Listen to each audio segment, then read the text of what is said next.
আসসালামু আলাইকুম। সবাই নিশ্চয়ই ভালো আছেন। আলহামদুলিল্লাহ আমরাও সবাই ভালো আছি। এটা ছিল ২২শে ডিসেম্বর রবিবার।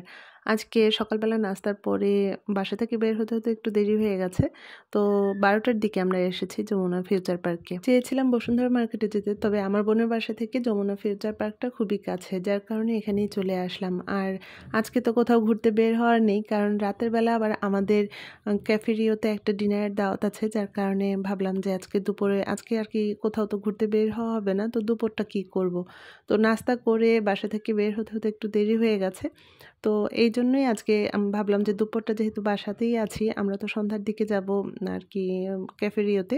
তো ভাবলাম যে দুপুরের দিকে আমরা একটু শপিং করে আসি। যেহেতু ঢাকা আসার পরে এখন পর্যন্ত আমরা এ বাসা করতেই তো সময়টা শেষ হয়ে গেছে। তারপরে যে বাসাতেই যাই না কেন সেখান থেকে আবার কোথাও না কোথাও ঘুরতে গিয়েছি। তো কিছুই তো কেনাকাটা হয়নি। আর আসার সময় আমার ছেলেদেরকে ওদের দাদা আবার কেনাকাটার জন্য টাকা দিয়েছে। তারপর আপনাদের ভাইয়াও তো ওদেরকে কিছু কিনে দেবে। যার কারণে এরপরে তো সময়ও নেই আমাদের। আবার আসার সময় আমরা টিকিট কেটে রেখে এসেছিলাম, যে আর কি কেবিন করে রেখে এসেছিলাম, যে আমরা যেদিন যাব সেদিনে কেবিন করে এসেছি। তো আমাদের যেহেতু ২৩ তারিখ যাওয়া হবে, যার কারণে হাতে তো সময় নেই। আর আজকে ২২ তারিখ, আগামী দিনেই তো আমরা রওনা হব। তো সেদিন তো আর কোথাও বের হওয়া হবে না। মার্কেটে তো প্রচুর সময় লাগে। আর ঢাকা দেখা যায় যে এক জায়গা থেকে আরেক জায়গায় যেতেও রাস্তায় অনেকটা সময় কেটে যায়। তো যার কারণে আজকে বের হয়েছি। তো আসার পরে আপনাদের ভাইয়ার জন্য একটা সোয়েটার নিলাম। আর এই সোয়েটারগুলো বরিশালে কোথাও খুঁজে পাচ্ছিলাম না। এগুলো ইন্ডিয়ান সোয়েটার। আর এবার তো ইন্ডিয়ান মাল তেমন একটা পাওয়া যায় না কোনো দোকানে। দেখা যায় বড়, বড় যেই দোকানগুলো আছে সেগুলোতে যা একটু পাওয়া যায় তেমন একটা ভালো লাগেনি। তবে এখানে আসার পরে টপ 10 এ এসেছি। এসে একটা আপনাদের ভাইয়ের জন্য একটা সোয়েটার নিলাম। তারপরে আমার ছেলেদের জন্য একটু স্যান্ডেল নিলাম। আর ভাবলাম যে ঈদ তো আর ২-৩ মাস, বেশি একটা দেরি নেই ঈদের। তো বরিশালে আবার স্যান্ডেলটা খুঁজতে আর কি ওদের পায়ের স্যান্ডেল খুঁজে বের করতে অনেক কষ্ট হয়। আমার ছেলেদের পা অনেক বড়, বড়। যার কারণে মিলাতে অনেক বেশি কষ্ট হয়ে যায়। আর রোজার সময় কেনাকাটাটা অনেক বেশি কষ্টের আমার কাছে মনে হয়। তো ভাবলাম ঢাকা যেহেতু এসেছি, এখান থেকে ওদের স্যান্ডেলটা নিয়ে যাই।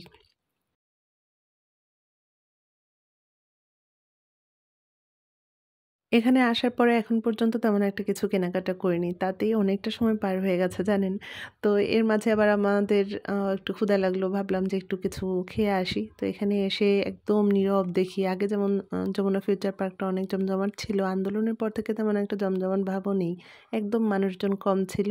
তো আমরা জুস অর্ডার করলাম। আর এরপরে এখানে একটু উপজাতিদের শপ ছিল। তো সেখানে আবার দই ফুচকা অর্ডার করলাম। দই ফুচকা এবং ফুচকা ২ টাই অর্ডার করলাম।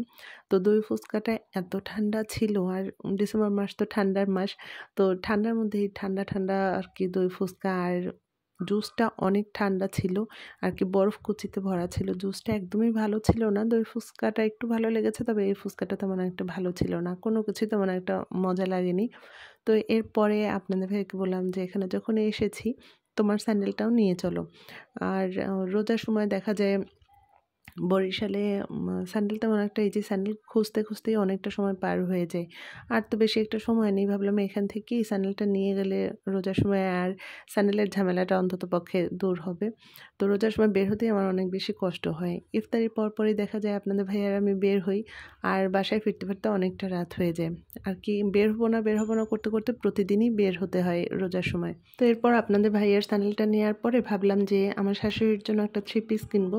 তো এরপরে 3 পিসের শপে গেলাম। তো সেখান থেকে কিছু 3 পিস দেখলাম। তো আমি যেই 3 পিসগুলো ওনারা দেখালো আর কি, নতুন কোনো মাল এখনো ওঠানো হয়নি। এরপরে দেখা যাবে তো আর কয়দিন পরে তো রোজা, তখন নতুন সব মাল উঠাবে ঈদের জন্য। ২ টা দোকান 3 পিস দেখার পরে তো পছন্দ হলো না। ওইদিকে আমাদের হাতেও সময় নেই। আর বেশি একটা কেনাকাটা করলাম না। কিন্তু খুবই অল্প কেনাকাটা করেছি। তার মাঝে যে কিভাবে এতটা সময় পার হয়ে গেছে। তো আপনাদের ভাইয়াও তাড়া দিচ্ছিল যে তাড়াতাড়ি করে তো আমাদের ফিরতে হবে। আর আমরা যেহেতু যে টাইমে বাসায় ফিরবো সেই টাইমটা হচ্ছে অফিস ছুটির টাইম। তো ওই টাইমটা দেখা যায় যে রাস্তায় অনেক বেশি জ্যাম হয়। আর আমরা তো বাসায় গিয়ে ফ্রেশ হয়ে আবার বাইরে বের হব আর কি ডিনারের জন্য যে বের হব। তো তার জন্য আমাদের তো একটু আগেই যেতে হবে। তো এরপরে আমরা এই যে ব্যাগ দেখছিলাম কিছু। আপনাদের ভাইয়া বলল যে, "আম্মুর সাথে তুমি তোমার জন্যও কিছু দেখো।" যেহেতু আমার জন্য কিছুই কিনিনি এখনো। আমার জন্য স্যান্ডেল নিতে বলেছিল আপনাদের ভাইয়া কয়েকবারই। তো আমি বললাম যে, "না, স্যান্ডেল যেহেতু ঈদের স্যান্ডেলটাই আমার এখনো পরা হয়নি। তো শুধু কিনে বাসার মধ্যে রেখে দেবো। আর ২-৩ মাস পরই তো হচ্ছে ঈদ।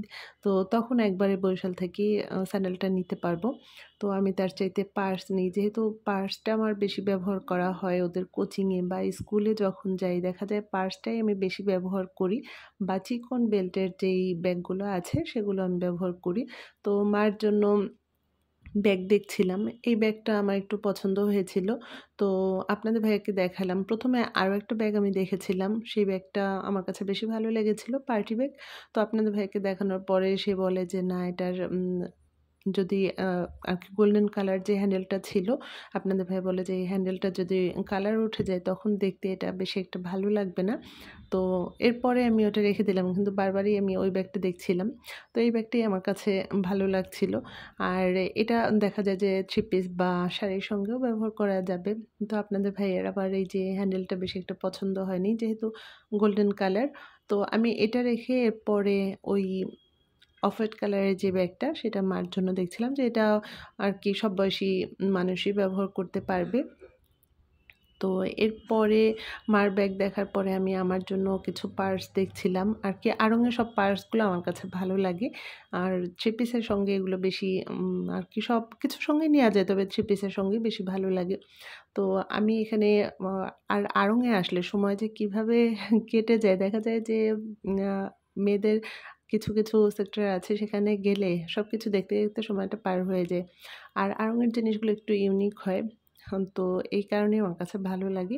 আমাদের বরিশালেও আড়ং-এর আউটলেট আছে। তবে বরিশালে দেখা যায় যে বরিশালের চাইতে এখানে ঢাকার এই আড়ং-এর আউটলেটগুলায় বেশি কালেকশন থাকে। তো যার কারণে ভাবলাম যে এখান থেকে নিয়ে নিই। আর ঢাকা থেকে যাওয়ার সময় আ একটু টুকিটাকি কিছু যদি না কিনি, আর যেহেতু আজকে বের হয়েছি, যার কারণে একটু ব্যাগ দেখছিলাম আমি আমার জন্য। আর মার জন্য তো একটা ব্যাগ নিয়েছে, আমার জন্য একটা পার্স দেখছিলাম। তো এরপরে আমি আমার জন্য একটা পার্স নিয়েছি। আর আপনাদের ভাইয়া তো আ ওইদিকে পাঞ্জাবির কাপড় দেখছিল। তো আপনাদের ভাইয়া যখন পাঞ্জাবির কাপড় দেখছিল তখন আমি এখান থেকে একটু ভিডিও করছিলাম। আর এখানে পাঞ্জাবির কাপড়গুলো আরকি বেশ একটা ভালো লাগেনি। এর মাঝে আমি ২ টা পাঞ্জাবির কাপড় একটু পছন্দ হয়েছে। তো আপনাদের ভাইয়াকে বললাম যে, "এই ২ টাই নিয়ে চলো।" আর এদিকে তো আমাদের অনেক বেশি দেরি হয়ে গেছে। পাঞ্জাবির কাপড় দেখতেই আরকি শেষে যে আরো একটু দেখব, আ রেডিমেড পাঞ্জাবিগুলো দেখব সেটার সময়ও হয়নি। তো তাড়াতাড়ি বাসায় ফিরতে হবে একটু টেনশন ছিল। খুব তাড়াহুড়ো করছিলাম আমরা। আর এরপরে এই পাঞ্জাবির কাপড়টা আমাদের একটু ভালো লেগেছে। আর এখানে আরো কয়েকটা পাঞ্জাবির কাপড় ছিল। তার মাঝে এই কালারটা একটু ভালো লেগেছে। এটা ভিডিওতে যেমন দেখা যাচ্ছে সেরকমটা কিন্তু না। তো এই তো টুকিটাকি জিনিস কেনাকাটা করতে আমাদের সময়টা যে কিভাবে পার হয়ে গেল, ঘড়ির দিকে তাকিয়ে দেখি ৫টা বাজে। এখনো যদি আমরা বাসায় না ফিরি তাহলে সন্ধ্যার পর আবার বের হতে পারব না। তো এরপরে আমার তো ইচ্ছে করছিল যে মার্কেটে আরো একটু ঘোরাঘুরি করি। কারণ আমরা মেয়েরা মার্কেটে আসলে আর যেতে ইচ্ছে করে না। কিন্তু হাতে তো সময় নেই। যদি সন্ধ্যার পরে আজকে বাইরে বের না হতাম তাহলে আরো কিছু সময় এখানে থাকতাম।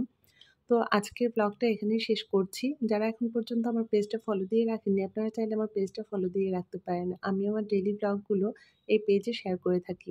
এখান থেকে বাসায় ফেরার সময় আমাদেরকে জ্যামে পড়তে হয়েছে। অনেকটা সময় জ্যামে বসেছিলাম। তো তারপর বাসায় গিয়ে ফ্রেশ হয়ে আবার আমরা সন্ধ্যার পরে বের হয়েছিলাম ক্যাফেরিয়াতে। সেই ভিডিওটা নিয়ে আরো একদিন গল্প করতে চলে আসবো আপনাদের সঙ্গে। আজকে তাহলে এ পর্যন্তই রাখছি। সবাই ভালো থাকবেন।